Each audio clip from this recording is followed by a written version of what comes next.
சரின்னு சொல்லி இவங்களை கிளப்பி இவங்களை இன்னொரு பையன் ஒருத்தர் இருக்கிறான். ஸோ அவனை அனுப்புனா தான் இவளை அடுத்து கேர் எடுக்க முடியும். சாமியும் 7:30 மணி நாங்களா சரி நம்ம அதுக்குள்ளேயே பேலன்ஸ் பண்ணிடலாம் அப்படின்னு சொல்லிட்டு அப்படி இப்படிமா இது பண்ணேன்.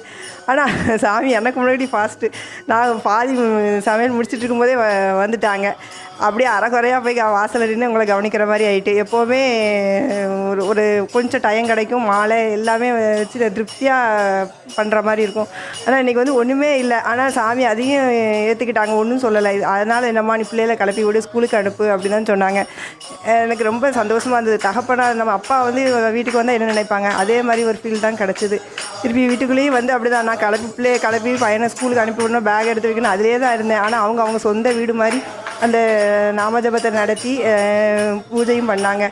நீங்களே கவனிச்சிருப்பீங்க, அந்த ஆடியோவில் ஒரு மாலை கூட நான் போடலை. ஏன்னா எங்கள் வீட்டுக்காரர் மாலை எல்லாம் வாங்க போயிருக்கிறாங்க. அதுக்குள்ளேயும் சாமி இங்கே வந்துட்டாங்க. இருந்தாலும் நான் சொந்த வீட்டில்